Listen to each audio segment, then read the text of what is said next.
Well, I had the chance to raise the issue with the Prime Minister in the Commons today as well. What she said then was exactly consistent with what we've heard now. I think we are making now progress. It's taken a long time coming, but we're getting there.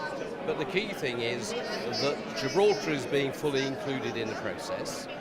The issues that we need to deal with are exactly those which Gibraltar also needs to deal with. And I think we got the situation aligned. I'm more hopeful than I was a few weeks ago about the chance of us getting a sensible deal. And that sensible deal, I think, has to be one that works for Gibraltar as well. Is there a possibility, though, that Gibraltar's needs could be overlooked if the UK is working at, specific details, and Gibraltar doesn't come into the equation then?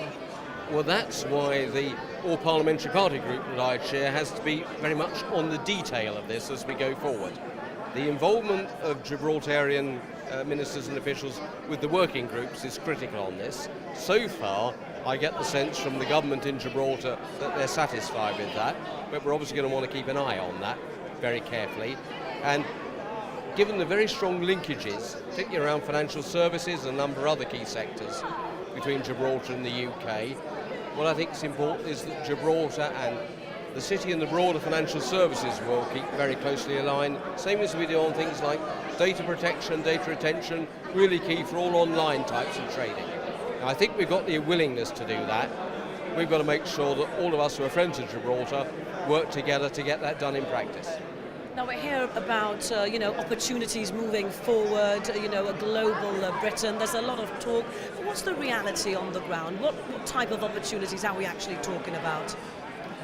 Well, I think the first thing that we've got to get to make sure is that we get stability. There won't be any opportunities if we don't have a sensible period of transition, a sensible period of adjustment, if we don't recognise that both the UK and Gibraltar are now service dependent in, if you like, economies, so we get that right. Thereafter, I can see, for example, in Gibraltar's situation, if we can have an arrangement whereby we can get access for Gibraltarian services into the single market, but also the ability to trade with the Near East and beyond, that gives real opportunities. If we can have sensible arrangements on maritime matters, that's clearly important.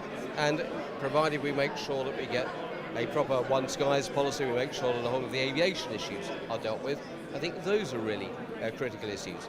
A lot of us also think that there is a real scope for the UK being more, if you like, proactive in its policy in our neighbours in North Africa and beyond. Now, Gibraltar, with its historic connections, is able, I think, to play a very valuable role around that.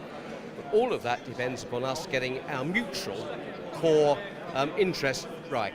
And one of the things that I always try to stress is that actually Gibraltar's core business interests are the same as the UK's.